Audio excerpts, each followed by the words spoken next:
Imaginen por un segundo descubrir que la mayor conspiración satánica de toda la historia, o sea, un evento cataclísmico que terminó con 30,000 caballeros quemados vivos en la hoguera, no fue una batalla cósmica entre el cielo y el infierno. Claro, que no fue esta gran guerra espiritual que nos pintan siempre, ¿no? Exacto. Imaginen que todo ese derramamiento de sangre fue, en realidad, la tapadera de una simple y mundana estafa inmobiliaria medieval. Un fraude para pagar una deuda con una pintura falsificada. Es que, a ver, es un golpe directo a la forma en la que solemos entender la historia. Nos han enseñado a ver el pasado, especialmente la Edad Media, digamos, en términos absolutos. Reyes virtuosos, herejes malvados y documentos oficiales que dictan una verdad inamovible. Sí, como si todo estuviera tallado en piedra. Totalmente. Pero cuando rascas un poco la superficie, te encuentras con que los cimientos de nuestra historia pueden estar construidos sobre mentiras burocráticas y manipulaciones sumamente calculadas. Y precisamente por eso estamos aquí. Bienvenidos a Del libro al micrófono. Hoy nos vamos a sumergir de lleno en las páginas de El enigma de Baphomet, una obra verdaderamente fascinante del autor Jesús García Castrillo. Una obra monumental, sí. Sí, y el objetivo de nuestro análisis profundo de hoy es desglosar cómo se fabrica una mentira a tal escala, o sea, que logra perdurar siglos y reconfigurar el poder de todo un continente. Para quienes nos escuchan y buscan entender la magnitud de este texto, el contexto de las fuentes es fundamental. Porque el libro no es solo un recuento histórico polvoriento. No, para nada, es como un thriller. Exacto. Nos lleva de la mano a través de una investigación contemporánea. Hay un grupo de investigadores en la actualidad, el profesor, junto con Leo, Clara, Nora y Pablo, que logran lo que parecía imposible. ¿Qué es armar un rompecabezas imposible? Sí. Empiezan a reunir antiguos pergaminos que, pues por azares del destino y de las guerras, terminaron completamente esparcidos. Hablamos de fragmentos ocultos en Astorga, en España, otros guardados en baúles en París e incluso pistas que llevan hasta las remotas montañas de Armenia. ¡Qué locura! Y al juntar estas piezas, revelan un secreto celosamente guardado durante 700 años sobre, la aniquilación de la Orden del Temple. Los famosos caballeros templarios. Y lo que nos enseña esta obra sobre el control de la información es, yo diría que es escalofriante. Todo este drama, según los pergaminos recuperados de los años 1218 y 1235, tuvo un origen absurdamente terrenal. Demasiado terrenal. Sí, o sea, no hubo rituales oscuros ni pactos demoníacos al principio. Todo fue por un litigio de tierras. Literalmente un pleito de bienes raíces por el control del Valle Osa que se estaban disputando el monasterio benedictino de San Pedro de Montes y los templarios. El clásico conflicto de linderos y deudas, digamos, entre dos corporaciones muy poderosas de la época. Tal cual. Y el punto de quiebre ocurre en 1235. El abad de los benedictinos, Juan Fernández, tenía una deuda enorme con los templarios tras este litigio y, pues, necesitaba saldarla como fuera. Y ahí es donde se le ocurra la gran estafa. Sí, su solución fue entregarles una pintura románica antiquísima, unas tablas de madera pintadas que originalmente habían sido donadas a su monasterio en el año 1096 por un noble llamado Arias Didas. Ok. Pero el abad, buscando quitarse a los templarios de encima de una vez por todas, les miente en la cara, o sea, les entrega la obra y les asegura que representa a Jesucristo en el famoso pasaje bíblico de las bodas de Caná, justo en el momento en que está convirtiendo el agua en vino. Pero, a ver, aquí es donde yo leo las notas de las fuentes y algo no cuadra en absoluto. Porque si observamos la descripción real de la pintura en los documentos, no suena para nada a una escena cristiana. No, ni de cerca. O sea, habla de una figura masculina desnuda de medio cuerpo, coronada con hojas, levantando una gran cuba de vino. Y luego está rodeado de mujeres ofreciendo la bebida mientras otros hombres tocan cuernos musicales a su alrededor. Yo veo eso y te juro que no pienso en Jesucristo en una boda. Pienso tipo en una bacanal romana. Pues has dado en el clavo, porque esa es la gran revelación que hacen los investigadores en la obra. La pintura no tenía absolutamente nada que ver con la religión cristiana. Era Baco. Era una representación directa del dios pagano Baco o Dionisio. El noble que la donó al monasterio en 1096, Arias Didas, la dejó allí precisamente para esconderla, o sea, para que nadie pecara adorando figuras paganas en secreto. Claro, la guardó en el closet, básicamente. Exacto. Pero los templarios, que eran monjes guerreros y pues no necesariamente expertos en arte clásico, se creyeron la mentira del abad Juan Fernández. Copiaron la imagen y la llevaron a sus propias iglesias pensando que estaban honrando un milagro de Cristo. A ver, hagamos una pausa para dimensionar esto por partes. Es el equivalente a que hoy en día, no sé, el director de un banco internacional pague una deuda multimillonaria entregando una pintura falsificada que compró en un mercado de pulgas. Sí, una imitación barata. Sí, y que esa misma estafa termine provocando una guerra mundial o una masacre a nivel continental. Porque el rey Felipe IV de Francia utilizó esta misma imagen para acusar a los templarios de herejía. Mandó quemar a 30,000 caballeros argumentando que adoraban a un demonio llamado Baphomet. Así es. Pero, ¿de dónde sale ese nombre? O sea, si la pintura era de Baco, ¿cómo es que llegamos a Baphomet? Ese es uno de los detalles filológicos más brillantes del libro, en mi opinión. La palabra Baphomet jamás existió en ningún grimorio o texto demoníaco antiguo. No existía. Para nada. Los pergaminos documentan que fue el resultado de una alteración lingüística, una especie de teléfono descompuesto a través de las décadas. A ver, explícame eso. Originalmente, para describir la pintura, los monjes usaban una mezcla técnica de latín y griego que era Bacchus, Faunos, Éteco, que literalmente significaba una mezcla de Fauno y Baco. Ah, claro. Y cuando los inquisidores franceses, que obviamente no hablaban esa mezcla erudita, empiezan a interrogar y torturar a los caballeros décadas después, escuchan este término extraño, ¿no? Exactamente. Imagínate la escena. Un templario bajo tortura extrema intenta explicar qué es la imagen. Balbucea Bacchus, Faunus, Éteco, y el escriba francés anota lo que fonéticamente le suena, o sea, Baphomet o Bafometo. ¡Qué locura! O sea, la fonética se deforma con el terror de la tortura y la ignorancia de los verdugos.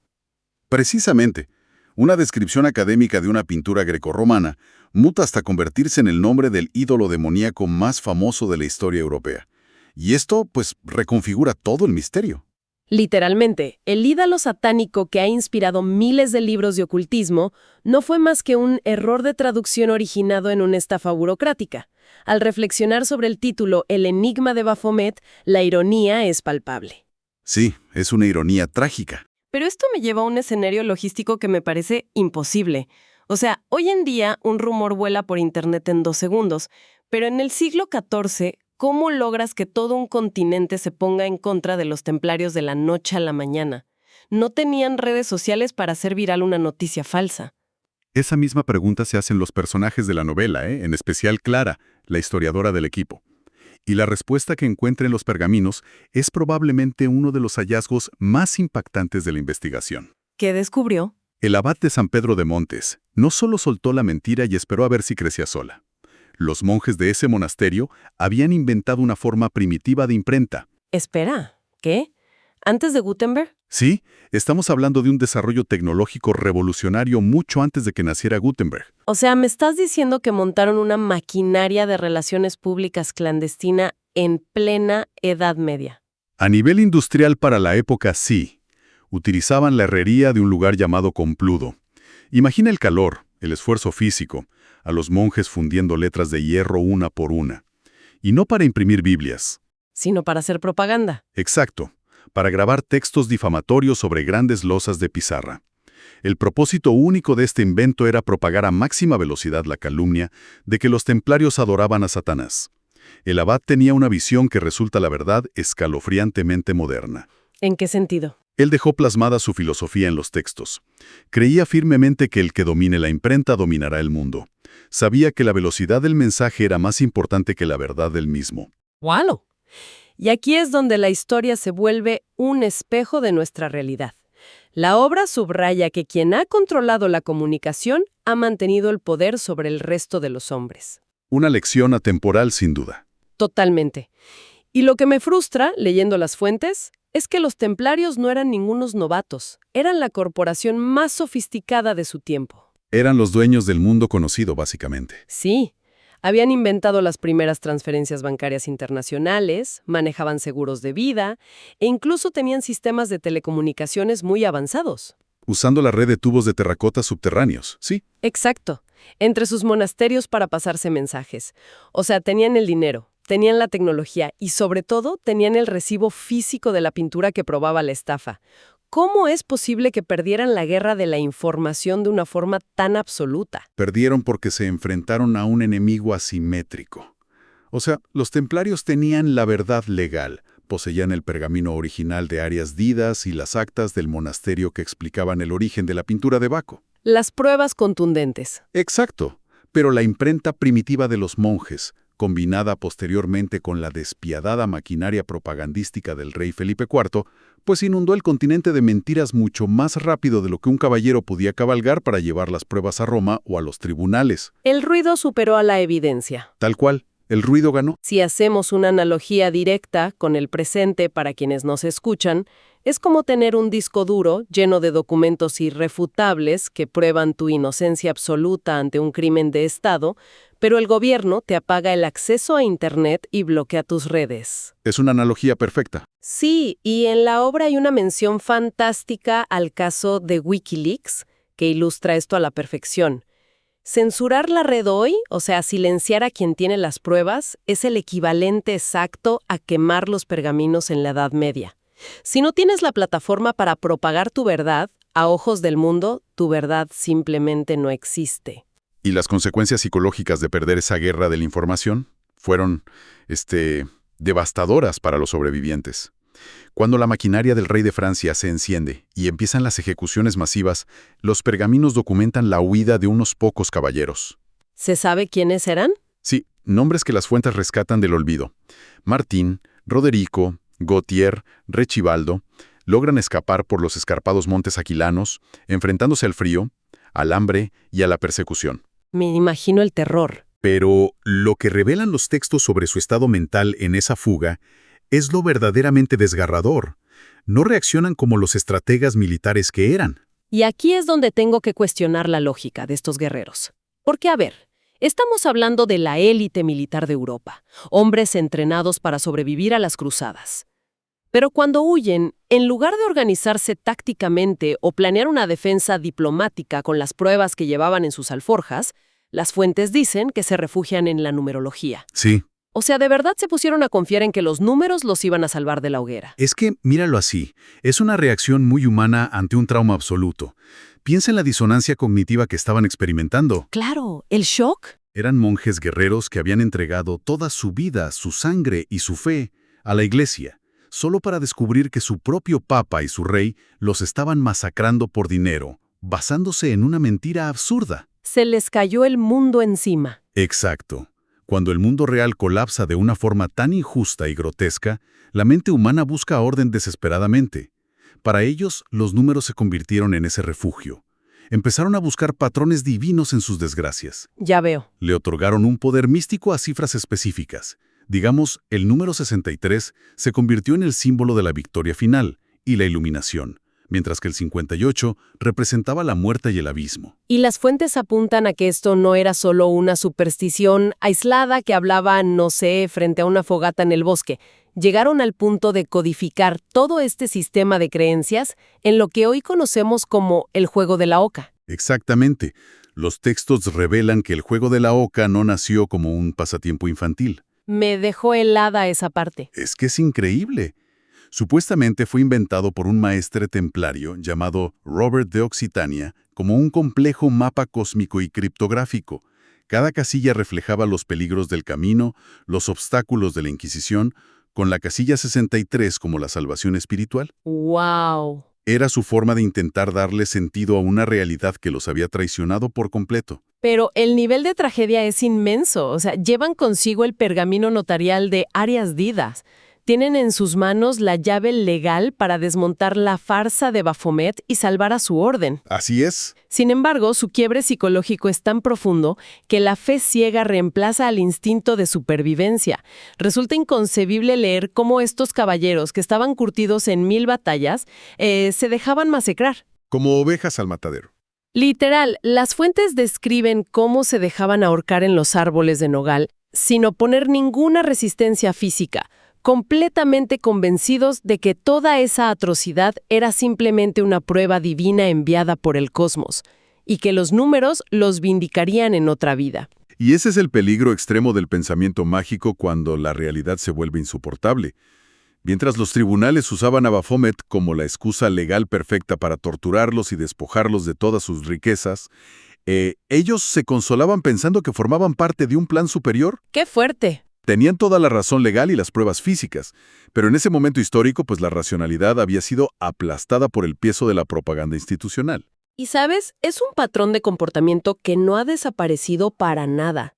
Vemos ecos de esto todo el tiempo en nuestra sociedad actual. Cuando las personas sienten que el sistema político, judicial o económico es profundamente corrupto y está amañado en su contra, muchos abandonan la lógica. Buscan respuestas fáciles. Sí, se aferran a teorías de conspiración extremas, a explicaciones esotéricas, porque resulta mucho menos doloroso creer que el universo tiene un plan secreto que aceptar la crudeza desnuda de que quienes tienen el poder simplemente pueden aplastarte con una mentira bien financiada. Totalmente de acuerdo. Y lo más perturbador de este análisis no es solo cómo murieron los templarios en el siglo XIV, sino cómo esa manipulación sobrevivió para acecharnos en el presente. La investigación de estos antiguos pergaminos por parte de Clara, el profesor y los demás no es solo un ejercicio académico aburrido entre archivos polvorientos. Para nada. Es pura adrenalina. Sí, el rastro físico de estos documentos es una verdadera historia de espionaje que atraviesa los siglos. Detengámonos en ese viaje, porque el rastreo que hacen en el libro es fascinante. ¿Cómo es que los documentos que prueban que Baphomet era en realidad una pintura de Baco terminan fragmentados por todo el mundo? Bueno, el caos de la guerra lo propició todo. Durante la Guerra de la Independencia Española en el siglo XIX, un capitán del ejército francés, Gustave Caunillac, descubre y roba parte de estos archivos invaluables. Como botín de guerra. De generaciones en los baúles de una modesta conserje llamada Madame Denis. ¿Y la otra parte? Mientras tanto, otra parte fundamental de la prueba acaba en las manos menos pensadas. Un mendigo bohemio que deambula por las calles de Astorga. O sea, es como si la historia se resistiera a ser descubierta, esparciendo las piezas a propósito por todos lados. Pero la verdadera tensión, digamos el peligro mortal, estalla cuando la investigación salta a Medio Oriente. Así es. Uno de los personajes clave debe viajar a Turquía y luego a las montañas de Armenia buscando un eslabón perdido de la investigación. Una locura, de viaje. Y es en ese territorio remoto donde el pasado choca violentamente con el presente. Es interceptado por un agente de seguridad de inteligencia alemán llamado Eckhard Jacob. Que no estaba ahí de turista, precisamente. Para nada. Este agente no está allí para ayudarle con un estudio medieval. Le advierte que ha pisado un terreno extremadamente peligroso.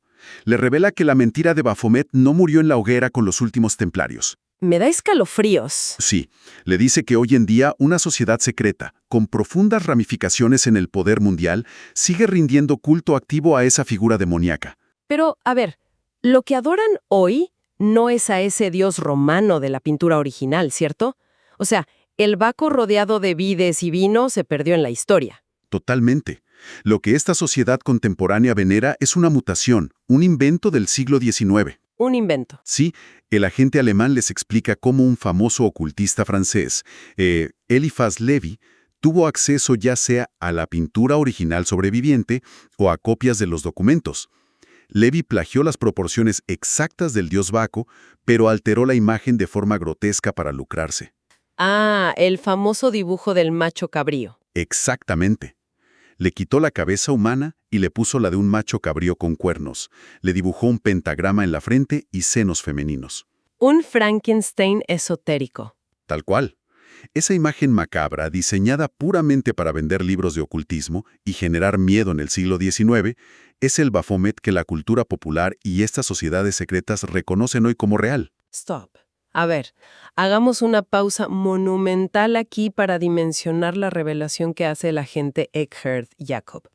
Porque yo estoy asombrada. Esta es la parte de El enigma de Baphomet que te deja sin respiración. La figura de Lévy no solo se quedó en círculos esotéricos, ¿verdad? El agente revela que esta imagen está incrustada en el propio Estado moderno. Es así. Es la cumbre de la manipulación histórica. El agente alemán le demuestra al investigador que, de manera increíble y encubierta, las complejas filigranas, los patrones geométricos y las líneas de seguridad impresas en el Documento Nacional de Identidad Contemporáneo, ¿El DNI? sí, El DNI de los ciudadanos alemanes ocultan camuflado el dibujo demoníaco de Eliphas Levi. No te lo puedo creer. Sí, el símbolo ha sido institucionalizado en silencio. Imaginen esto, a quienes nos escuchan. Un joven de 18 años en Berlín saca su identificación gubernamental para entrar a un club o abrir una cuenta bancaria y sin saberlo lleva en su bolsillo la marca de agua de un demonio inventado en el siglo XIX por un charlatán. Que a su vez se basó en un error. Exacto, que se basó en el error de pronunciación de unos inquisidores del siglo XIV que estaban justificando una masacre provocada por un abad que usó una pintura falsa para no pagar sus deudas de bienes raíces. O sea, es el triunfo absoluto de la falsificación sobre la realidad. Es brutal, ¿no? Demuestra la fuerza imparable que adquiere un símbolo, por más fraudulento que sea su origen, cuando cuenta con el respaldo del poder institucional y el control de los canales de difusión. Es que es increíble. La imagen falsa, propagada con eficacia, no solo venció a la imagen real, la borró de la historia oficial. Esto le da un peso enorme a la reflexión que hace la investigadora Clara en los documentos de la novela. Ella menciona, con una ironía trágica, como una sola palabra, o sea, un mero error de dicción como Baphomet, logró alterar definitivamente el curso de la historia de Europa. Literalmente cambió el mundo. Sí, no fue un ejército, no fue una plaga, fue una palabra inventada que destruyó la mayor red financiera y militar del continente. Y ese es el núcleo del mensaje, la advertencia que destilan todas estas fuentes cuando conectamos los puntos. El conocimiento, la evidencia y la verdad son herramientas completamente inútiles si no se despliegan en el momento y en el lugar adecuado. Llegar tarde es perder. Exacto. Los templarios tenían las actas notariales, tenían la inocencia de su lado, pero llegaron tarde a la guerra de la información. Las calumnias, por más absurdas, insignificantes o banales que parezcan en su inicio, digamos como un abad tratando de ahorrarse unas monedas, pues tienen el potencial radiactivo de destruir civilizaciones enteras si caen en manos de quienes controlan los medios para esparcirlas. Todo esto nos demuestra de manera contundente por qué El enigma de Baphomet es una lectura absolutamente atrapante para nuestra audiencia. Es de esos libros que te cambian la perspectiva. Te huela la cabeza. Totalmente. Porque te recuerda de una forma muy cruda que gran parte de la historia monumental que damos por sentada, esa historia que nos enseñan en los colegios como si fuera una verdad tallada en piedra, podría estar sustentada en una falsificación medieval extraordinariamente bien contada. Lo cual nos deja con una pregunta crítica, una inquietud profunda que nuestra audiencia puede llevarse consigo tras este análisis. A ver, Si una vulgar disputa burocrática por unos terrenos en la Edad Media logró mutar hasta crear un mito satánico global, un mito con tanta fuerza que sobrevive y se infiltra en las credenciales de identidad de millones de personas en pleno siglo XXI, ¿qué mentiras burocráticas de nuestro presente? ¿Qué noticias falsas fabricadas hoy por algoritmos para ganar una elección o hundir a un competidor serán consideradas verdades sagradas y realidades históricas incuestionables dentro de 700 años? ¡wow! Es un pensamiento perturbador. De esos que te quitan el sueño cuando empiezas a analizar todo lo que consumes en Internet. Para reflexionar bastante. Sí, y con esa reflexión cerramos nuestro viaje de hoy. Muchísimas gracias a quienes nos escuchan por acompañarnos en este análisis profundo. No olviden seguirnos en todas nuestras redes sociales para continuar esta apasionante conversación y, por supuesto, sugerirnos nuevas obras para desglosar juntos. Hasta la próxima en Del libro al micrófono.